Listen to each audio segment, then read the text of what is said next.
กองทุนส่งเสริมการเผยแพร่ศิลธรรมเป็นแขนงหนึ่งที่ขึ้นกับกรรมาธิการเผยแพร่ศิลธรรมและปฏิบัติกรรมฐานศูนย์กลางในระยะ1 ปีผ่านมาได้จัดงานระดมทุนถึง2 ครั้ง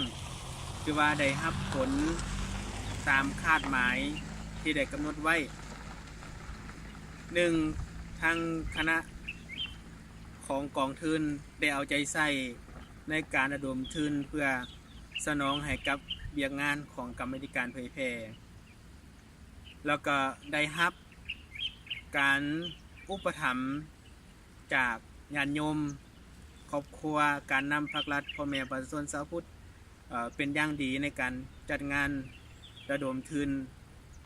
ในนั้นก็ยังได้รับการติดตามเอาใจใส่จากคณะสีนำพ่อแม่ครูบาอาจารย์ในกรรมาธิการเผยแพร่เฮ็ดให้ได้รับผลสำเร็จในตลอดในระยะ1 ปีผ่านมาก็คือปี 2018 นี้ในขณะเดียวกันนั้นกรรมาธิการเผยแพร่ได้มีเวียกงานหลายขึ้นแล้วก็ได้ขยายเวียกงานจากศูนย์กลางลงสู่ท้องถิ่นในขอบเขตทั่วประเทศซึ่งก็จะเป็นเวียกงานอันหนักหน่วงของกรรมาธิการที่จะต้องได้มีทุนเพื่อสนองให้กับเวียกงานฉะนั้นกองทุนส่งเสริมการเผยแพร่ศิลธรรมนี้ก็มีแผนที่จะระดมทุนขอความอุปถัมภ์จากผู้ใจบุญทั้งหลายจากพ่อแม่ครูบาอาจารย์การนำภาครัฐพ่อแม่ประชาชนผู้ที่มีความเลื่อมใสศรัทธาผู้ที่ฮักในการสร้างความงามความดีผู้ที่ฮักในการเผยแพร่ความดีก็คือเผยแพร่ศิลธรรมนี้จะได้ระดมกันจะเป็นการจัดเป็นงานพระป่าสามัคคีหรืองานกฐินอย่างน้อยนี่ปีหน้านี่ให้ได้ถึง2 ครั้งแล้วก็ระดมในรูปแบบ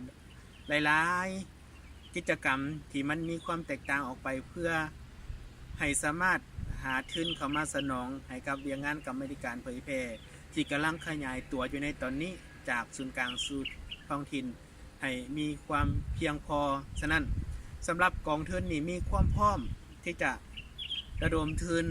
เข้าหาตุนนิยมเข้าหาครูบาอาจารย์เพื่อให้ได้การอุปถัมภ์เพื่อให้ได้การสนับสนุนเพื่อให้